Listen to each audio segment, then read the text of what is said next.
കുഞ്ഞും ചക്കക്കുരും കൊണ്ടൊരു തോരനാണ് വയ്ക്കുന്നത്. അത് ഞാൻ അങ്ങനെ വെക്കുന്നത് നിങ്ങളെ കാണിച്ചു തരാം. ഇതിന് ഞങ്ങൾ പറയുന്നത് ഇറച്ചി കൂഞ്ഞ് തോരൻ എന്നാണ് പറയുന്നത്. മസാലയൊക്കെ ചേർത്ത് വെക്കുന്നതുകൊണ്ടാണ് ആ പേരിട്ടേക്കുന്നത് തോന്നുന്നു. അപ്പം ഞാനിതെങ്ങനെ വെക്കുന്നത് നിങ്ങൾക്ക് കാണിച്ചു തരാം.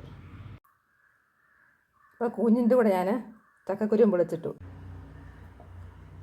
അപ്പോൾ ഇറച്ചിക്കുഞ്ഞ് കൂഞ്ഞ് അരിഞ്ഞെടുക്കുന്നത് ഇങ്ങനെയാണ്. നമ്മൾ വാഴയ്ക്കാത്തോരനൊക്കെ അരിയുന്നത് പോലെ.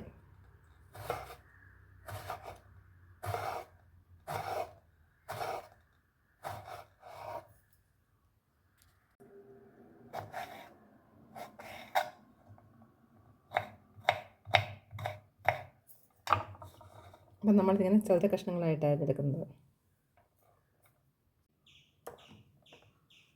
അപ്പം ഞാൻ ചക്കക്കുരു കൂഞ്ഞോട് അരിഞ്ഞെടുത്തു. നമുക്കിതിന് അടുപ്പ് വയ്ക്കുന്ന എങ്ങനെയാണെന്ന് നോക്കാം. അതിന് വേണ്ട മസാല എടുക്കാം.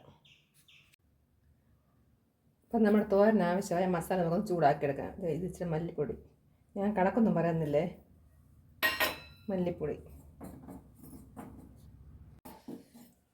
മല്ലിപ്പൊടി അതിൻ്റെ കൂടെ കുറച്ച് മുളക് പൊടി, എരിവിന് ആവശ്യമായ മുളക് പൊടി,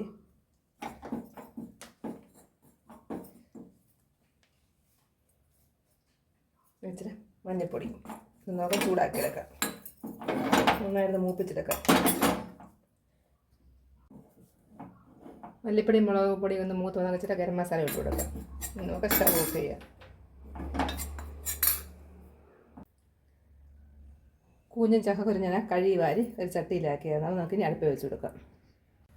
ഇപ്പോൾ സ്റ്റവ് കത്തിച്ച് അടുപ്പ് വെച്ച് കൊടുക്കാം. ഇനി ആ മസാലപ്പൊടി നമുക്ക് ചേർത്ത് കൊടുക്കാം. വറുത്തെടുത്ത മസാലപ്പൊടി എല്ലാം കൂടി ചേർത്ത് കൊടുക്കാം.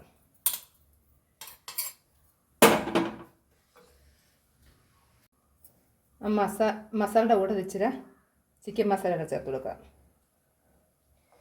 പിന്നെ ആവശ്യത്തിന് ഉപ്പിട്ട് കൊടുക്കാം. അതിലൂടെ ആവശ്യത്തിന് വെള്ളം ഒഴിച്ചത് വേവിക്കാൻ വെക്കാം. നമുക്ക്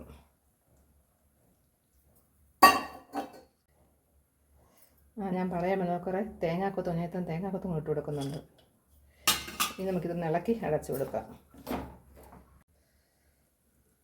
അപ്പോൾ അതൊക്കെ ഒരു രണ്ട് കരിയേപ്പില ഇട്ട് ഇതൊന്ന് അടച്ച് വയ്ക്കുക. ഇതിട്ടൊന്ന് വെന്ത് വരുമ്പോഴത്തേക്ക് നമുക്ക് അതിനുള്ള തേങ്ങ കൊണ്ട് ഒരരപ്പ് ശരിയാക്കിയെടുക്കാം. തോരന് നമ്മൾ അരപ്പിടാൻ വേണ്ടിയിട്ട് കുറച്ച് തേങ്ങയും ചെറിയ ഉള്ളി ഒരു 5-6 എണ്ണം എടുത്തിട്ടുണ്ട്. പിന്നെ കരിയേപ്പില ഇത് നമുക്കൊന്ന് മിക്സിയുടെ ജാറിലിട്ട് ഒതുക്കിയെടുക്കാം. അപ്പോൾ നമ്മുടെ അരപ്പിട റെഡിയായി. ഉള്ളിയും തേങ്ങയും കരിവേപ്പിലയും കൂടെ ചതച്ചെടുത്തു. അപ്പം നമ്മുടെ കൂഞ്ഞും ചക്കയും കൂടെ വെന്തോ നോക്കാം. ഇളക്കി അടച്ച് വയ്ക്കാൻ നോക്കും.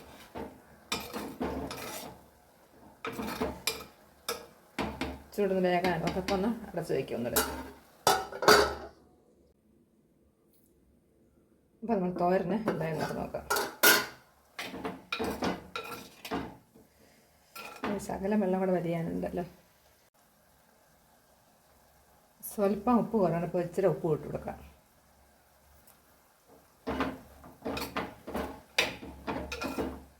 ഒന്നുകൂടെ അടച്ചു വെച്ചും കൊടുക്കാം നമുക്ക്.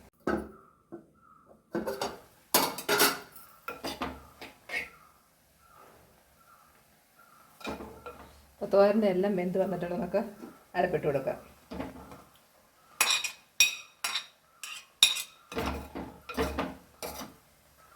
അരപ്പ് വേകാൻ വേണ്ടി ഒന്നുകൂടെ മൂടി വയ്ക്കാം.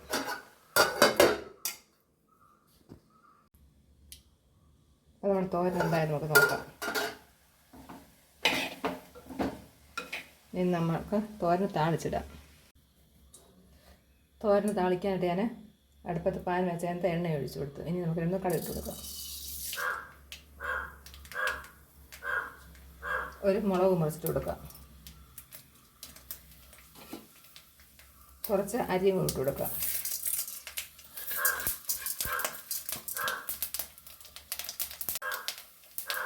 ഒരു 2 ഇല കരിയേപ്പില ഇട്ട് കൊടുക്കാം. അപ്പോൾ അതിൻ്റെ കടുക് മുളകെല്ലാം മൂത്ത് വന്ന് നമുക്ക് തോരൻ്റെ ഇട്ട് കൊടുക്കാം.